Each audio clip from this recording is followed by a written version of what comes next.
नमस्कार दोस्तों, online classes में आपका एक बार फिर से स्वागत है। सभी को नमस्कार। अपन रसायन विज्ञान के अध्याय नंबर 1 में ठोस अवस्था के बारे में बेसिक जानकारी प्राप्त कर ली थी। चैप्टर नंबर 1 जिसका नाम है ठोस अवस्था या सॉलिड स्टेट, जिसमें अपन ने सबसे पहले ठोस क्या होता है या पदार्थ किसे कहते हैं, पदार्थ की भौतिक अवस्था कितनी होती है। हमने पढ़ा कि पदार्थ की 3 भौतिक अवस्थाएं होती हैं, जिसमें हमने गैसीय अवस्था, द्रव अवस्था और ठोस अवस्था के बारे में बात की। गैसीय अवस्था व द्रव अवस्था जो कि अपन ने 11th में पढ़ी, अर्थात द्रव अवस्था का पूर्ण पार्ट होता है वो फिजिक्स में होता है। उसके बाद अपन ने बात की ठोस अवस्था की, जिसको अपन ने 12th में चैप्टर नंबर 1 में शुरू किया था। सबसे पहले अपन ने देखा कि ठोस अवस्था में ठोस किसे कहते हैं, इसकी परिभाषा देखी। फिर उसके बाद में अपन ने ठोस के विलक्षण देखे। आगे इसी कड़ी में अपन आगे बढ़ते हैं और ठोसों का वर्गीकरण करते हैं, अर्थात ठोस पदार्थों का वर्गीकरण करेंगे। तो आगे चलते हैं अपन ठोसों का वर्गीकरण अपन 2-3 प्रकार से पढ़ेंगे, अलग अलग प्रकार से पढ़ेंगे अपन, बंधों के आधार पर, आकर्षण बलों के आधार पर या भौतिक अवस्था के आधार पर। तो उसी कड़ी में अपन जो पहला वर्गीकरण पढ़ेंगे उसमें अपन ठोस को 2 भागों में वर्गीकृत करेंगे। कितने भागों में वर्गीकृत करेंगे? 2 भागों। ठोस पदार्थ, जिसमें अपन पहला पार्ट जो डिवाइड करेंगे उसका नाम है क्रिस्टलीय ठोस। कौन सा ठोस? क्रिस्टलीय ठोस, क्रिस्टलाइन सॉलिड। दूसरा जो पार्ट होगा उसका नाम होगा अक्रिस्टलीय ठोस। अक्रिस्टलीय ठोस, या इसका दूसरा नाम बोलते हैं एमोर्फोस ठोस। ठोस को हमने 2 भागों में वर्गीकृत किया। पहला भाग है क्रिस्टलीय ठोस, दूसरा भाग है अक्रिस्टलीय ठोस। मैं आपके सामने एक डायग्राम बनाता हूं, उस डायग्राम के हिसाब से अपन इन दोनों का वर्गीकरण करेंगे और आपको समझने में काफी आसानी होगी। ध्यान से देखिएगा। अपन परमाणु या आयन अवयव कण जो भी है उसका मैं केवल केंद्रक ले रहा हूं, मध्य बिंदु ले रहा हूं, पूरा परमाणु नहीं ले रहा, छोटा सा।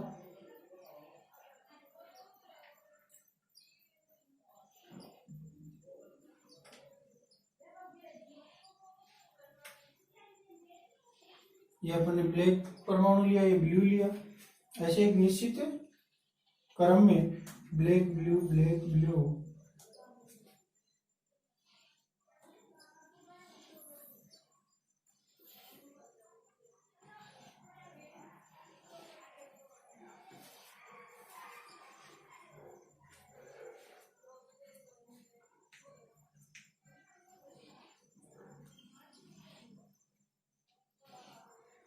ठीक, इसी प्रकार इधर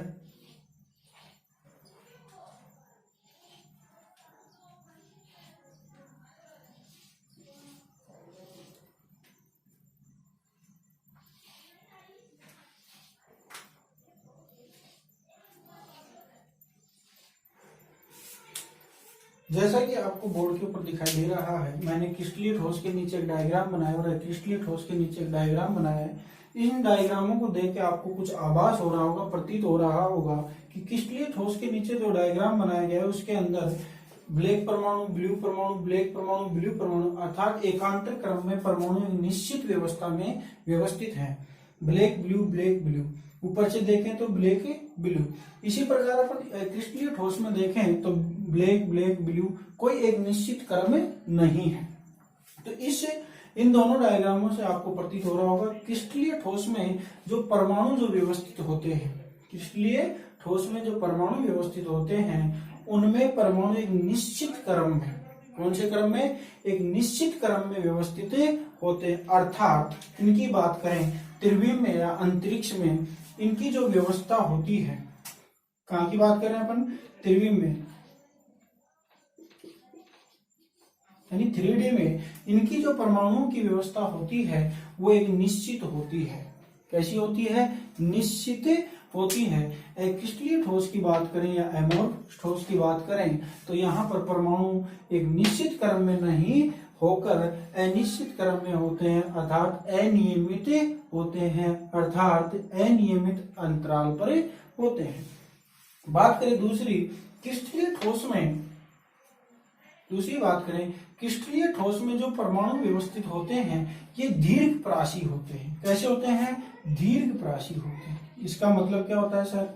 दीर्घप्राश का मतलब क्या होता है? और इसकी बात करूं तो ये लघुप्राशी होते हैं। सर ये होता क्या है?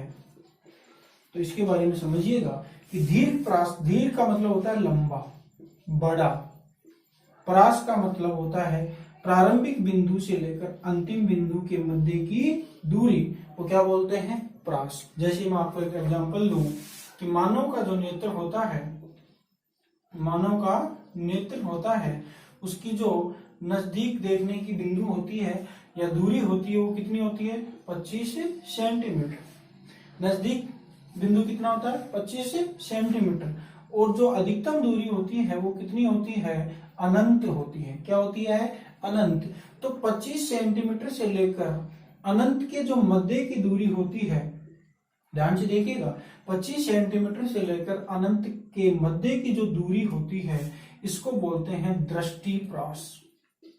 क्या बोलते हैं? दृष्टिप्रास। दृष्टि मीन्स देखना, प्रांश मीन्स दूरी, अर्थात प्रारंभिक बिंदु से अंतिम बिंदु के मध्य की दूरी को बोलते हैं प्रास। तो हमने क्या कहा? क्रिस्टलीय ठोस दीर्घप्राशी होते हैं, अक्रिस्टलीय ठोस लघुप्राशी होते हैं। इसका मतलब क्या हुआ कि इनमें जो परमाणु या अणु या आयन की जो व्यवस्था है वो लंबी दूरी के लिए होती है, अर्थात लंबी दूरी में दीर्घप्राश व्यवस्था में व्यवस्थित होते हैं। इसी प्रकार से हम बात करें अक्रिस्टलीय ठोस में, तो अक्रिस्टलीय ठोस में इनकी प्राश कैसी होती है? लघुप्राश होती है, अर्थात कम दूरी पर स्थित होते हैं। बात करते हैं तीसरी बात में एक महत्वपूर्ण बिंदु आता है क्रिस्टलीय ठोसों में। कौन से ठोसों में? क्रिस्टलीय ठोसों में जो गलनांक और क्वथनांक होता है, क्रिस्टलीय ठोसों में गलनांक व क्वथनांक होता है वह निश्चित होता है। वेरी इंपॉर्टेंट बात। कैसा होता है? मेल्टिंग पॉइंट और बॉइलिंग पॉइंट। या अपन मेल्टिंग पॉइंट की बात करें एक बार, मेल्टिंग पॉइंट क्या होता है? निश्चित होता है। Very important. निश्चित का मतलब समझिएगा कि सर ये निश्चित क्या होता है, और इसमें प्रास में होता है। प्रास में होता है। प्रास का मतलब अनिश्चित होता है। अनिश्चित नहीं बोले तो एक प्रास में होता है। निश्चित का मतलब यदि कोई पदार्थ, ध्यान से समझिएगा कि मेल्टिंग पॉइंट निश्चित होता है यदि कोई पदार्थ माना कि 120 डिग्री सेल्सियस पर, माना कोई पदार्थ 120 डिग्री सेल्सियस पर क्या होता है? मेल्ट होता है, अर्थात गलता है, गलित अवस्था में आता है। तो यदि कोई ये माना ये कोई पात्र है और इस पात्र में हमने कोई पदार्थ ले रखा है और इस पदार्थ को हमने क्या किया? हीट दी। हीट देते देते जब तक ये हीट कहाँ तक पहुंच जाएगी?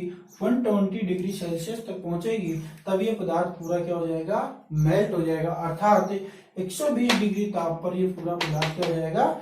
गलित अवस्था में आ जाएगा, अर्थात इसका जो गलनांक बिंदु है वो क्या होता है? निश्चित होता है। तो सर इसमें प्रास में कैसे होगा?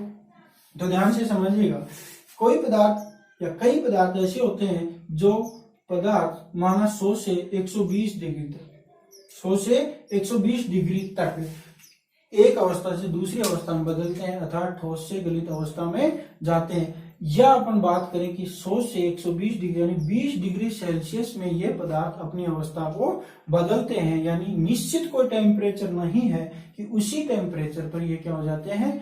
दूसरी अवस्था में।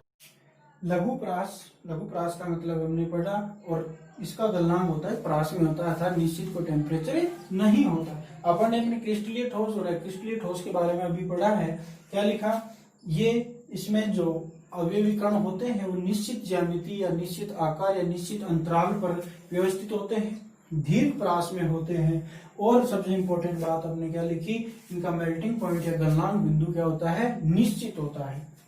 इसमें हमने क्या लिखा कि इसमें परमाणु या अवयवीकरण नियमित अंतराल में नहीं होते हैं, अनिश्चित होते हैं। इनकी प्राश कैसी होती है? लघु प्राश होती है। इनमें गलनांक क्या होता है? एक प्राश में होता है, एक अंतर के माध्यम से पाया जाता है। नेक्स्ट बात करें अपन, नेक्स्ट इसमें बात करें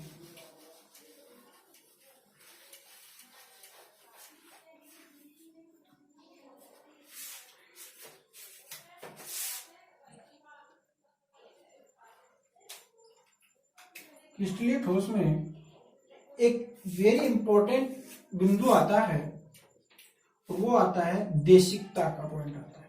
किसका आता है? देशिकता का पॉइंट। इसको ध्यान से समझिएगा, एग्जाम की दृष्टि से काफी महत्वपूर्ण बिंदु है। देशिकता का मतलब होता है देश यानी दिशा। देशिकता के अंतर्गत अपन बात करें, कुछ गुण धर्म होंगे, कुछ गुण धर्म होंगे, जैसे अपवर्तनांक है, विद्युत चालकता है, विद्युत प्रतिरोध है, विद्युत प्रतिरोध, चालकता आदि कुछ ताप हो गया। देशिकता में ये कुछ गुण आते हैं पदार्थ के जो बदलते हैं। देशिकता का मतलब होता है दिशा से संबंधित। तो सर दिशा से संबंधित में क्रिस्टलीय और अक्रिस्टलीय में क्या संबंध है? तो इसका संबंध है, क्रिस्टलीय जो ठोस होते हैं वो होते हैं विषम देशिक। कैसे होते हैं? विषम देशिक होते हैं। ध्यान रखना, क्रिस्टलीय विषम होते हैं, ना कि सम होते हैं। ये नाम से कई बार बच्चे क्रिस्टलीय समदेशिक होंगे, ऐसा नहीं होता है। ध्यान रखना आपको, क्रिस्टलीय जो ठोस होंगे वो कैसे होंगे? विषम देशिक होंगे। सर ये कैसे होता है? अभी जो ये अपने डायग्राम बना रखा है, इसको आप ध्यान से देखिएगा। यदि मैं किसी भी पदार्थ की बात करूं, किसी भी ठोस पदार्थ की बात करूं, देशिकता का मतलब होता है किसी भी दिशा में जाने पर उसके गुणों में आने वाला परिवर्तन। किसी भी दिशा में जाने पर उसके गुणों में आने वाला परिवर्तन। तो इसमें परिवर्तन आता है कैसे? यदि मैं इस दिशा से चलने की बात करूं तो सबसे पहले ब्लैक, फिर ब्लू, फिर ब्लैक, फिर ब्लू, अर्थात पदार्थ अलग अलग परिवर्तित हो रहे हैं। यदि मैं इस दिशा से चलने की बात करूं तो भी ब्लैक, ब्लू, ब्लू, ब्लैक। तो इसका मतलब क्रिस्टलीय ठोसों में किसी भी दिशा में चलने पर निश्चित परमाणु या समान परमाणु नहीं पाए जाते हैं, असमान परमाणु पाए जाते हैं, जिसके कारण ये कैसी प्रकृति का होता है? विषम देशिक प्रकृति का होता है। ध्यान से समझना, क्रिस्टलीय ठोस कैसी प्रकृति के होते हैं? विषम देशिक प्रकृति के होते हैं। तो सर ये कैसे होते हैं? तो इनको ध्यान से देखिएगा। जो अक्रिस्टलीय ठोस होते हैं, एमोर्फोस ठोस होते हैं, वो समदेशिक प्रकृति के होते हैं। ऐसी प्रकृति के होते हैं, समदेशिक प्रकृति के होते हैं। साहब ये कैसे होते हैं? ये विषम है, ये सम, ऐसा नहीं है, कुछ तो कारण होगा। इसमें जो परमाणु या अवयवी कण होते हैं ठोस के, वो एक ढेर के रूप में ऐसे ही पड़े रहते हैं या समान समान एक जगह रह सकते हैं। तो इस कारण यदि इसमें किसी भी दिशा में जाएंगे, इस ठोस में, क्रिस्टलीय ठोस में अपन किसी भी दिशा में जाएंगे तो मुख्य रूप से समान समान परमाणु एक दिशा में पाए जा सकते हैं। जैसे मैं बात करूँ इधर से तो देखो ब्लैक ब्लैक, तो ऐसे पूरा एक ठोस पदार्थ हो, उसमें कोई निश्चित कारण नहीं है कि वो अलग अलग परमाणु ही व्यवस्थित होंगे, क्योंकि अभी हमने पढ़ा है कि इसकी आकृति और परमाणु का जो ज्यामिति है या व्यवस्था है वो निश्चित नहीं होती। इसलिए एक ऐसी प्रकृति के होते हैं विषम देशिक प्रकृति। वेरी इंपॉर्टेंट पॉइंट है। क्रिस्टलीय ठोस होते हैं वो कैसी प्रकृति के होते हैं? विषम देशिक प्रकृति के होते हैं। और अक्रिस्टलीय ठोस कैसी प्रकृति के होते हैं? समदेशिक प्रकृति के होते हैं। अभी अपन इनके बारे में अंदर डिटेल से करेंगे। अभी अपन इनकी बेसिक चीजें पढ़ रहे हैं। एक और चीज, जो ये अक्रिस्टलीय ठोस होते हैं, जो ये अक्रिस्टलीय ठोस होते हैं, ये अक्रिस्टलीय ठोस अभी हमने पढ़ा कि ताप की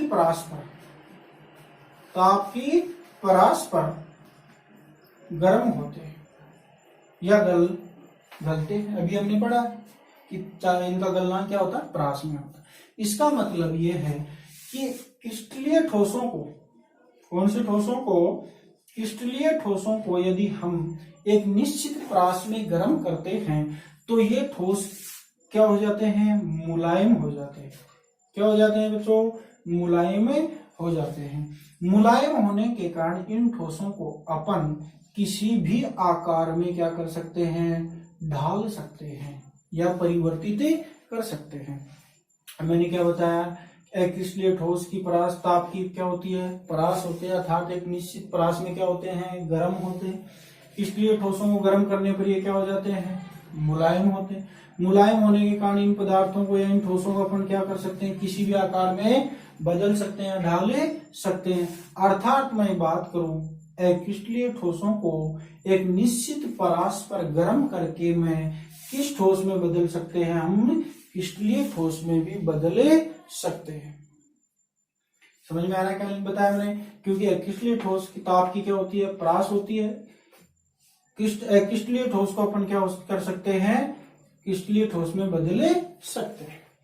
आगे बात करें, इंपॉर्टेंट है कि क्रिस्टलीय ठोसों को हम वास्तविक ठोस बोलते हैं। कौन सा ठोस बोलते हैं, वास्तविक ठोस बोलते हैं। और क्रिस्टलीय ठोस को अपन बोलते हैं आभासी या अतिशीतित द्रव।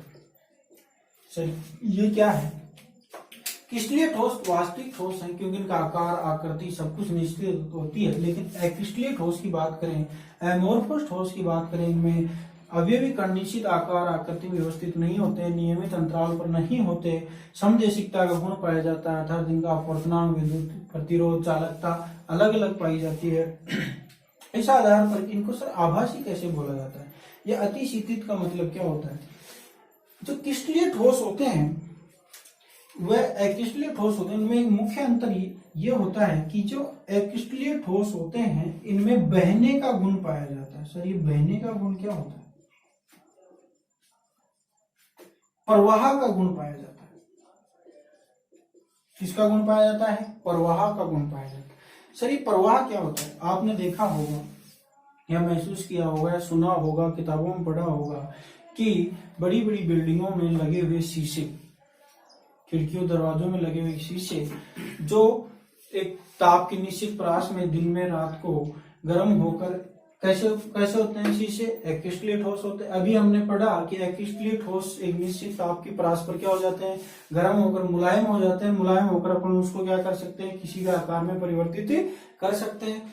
तो आकार में परिवर्तित करने के कारण जो शीशा होता है वो गर्म होकर ऊपर से और नीचे की ओर क्या हो जाता है, कुछ मात्रा में बहने लग जाता है। अर्थात आपने देखा होगा कि शीशा ऊपर से तो पतला हो जाता है और नीचे से क्या हो जाता है, मोटा हो जाता है।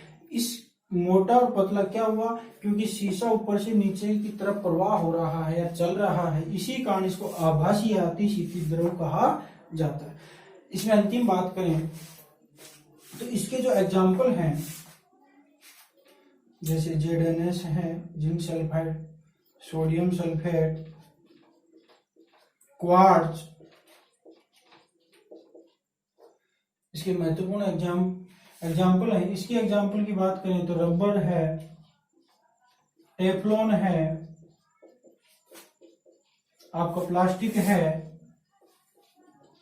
ये इसके महत्वपूर्ण एग्जाम्पलों में से आते हैं। तो अपन ने ठोस का वर्गीकरण पढ़ा। ठोस का वर्गीकरण हमने दो भागों में डिवाइड किया, क्रिस्टलीय ठोस और क्रिस्टलीय ठोस। क्रिस्टलीय ठोस को अपन ने डिटेल से पढ़ा, क्रिस्टलीय ठोस को अपन ने डिटेल से पढ़ा। अभी इनका अपन क्या करेंगे, चार्ट द्वारा इन दोनों का वर्गीकरण करेंगे, अर्थात इन दोनों को चार्ट के माध्यम से समझेंगे कि इसमें क्या होता है और इसमें क्या होता है।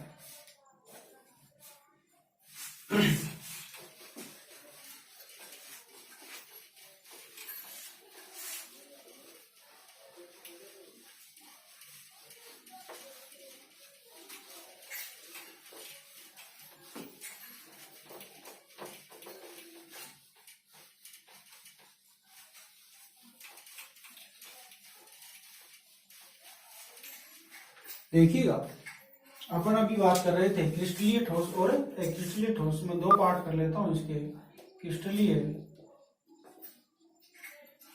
ठोस और इधर मैं लिख लेता हूं क्रिस्टलीय ठोस।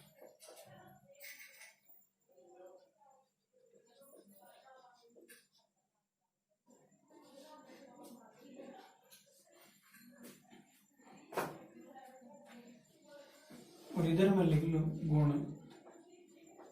किस गुण की अपन बात करेंगे या किस विशेषता की अपन बात करेंगे? पहला जो टॉपिक है, पॉइंट है, वो है आकृति। पहला पॉइंट क्या है? आकृति। जैसा कि मैंने अभी परिभाषा के अंदर बताया कि क्रिस्टलीय ठोस निश्चित नियमित ज्यामितीय व्यवस्था में व्यवस्थित होते हैं। क्या बताया था मैंने? क्रिस्टलीय ठोस निश्चित नियमित ज्यामितीय व्यवस्था में व्यवस्थित होते हैं, अर्थात जिनकी आकृति निश्चित होती है। आकृति की बात करें या आकार की बात करें, आकार लेते हैं।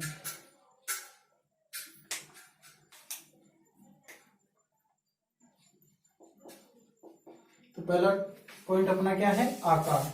तो क्रिस्टलीय ठोस का आकार क्या होता है? नियमित निश्चित ज्यामितीय आकार होता है। नियमित निश्चित ज्यामितीय आकार होता है। इसमें कैसा होता है? अनिश्चित होता है, क्योंकि इनमें अवयवी कणों की कोई निश्चित राशि नहीं होती। पॉइंट नंबर 2 की बात करें, अवयवी कण।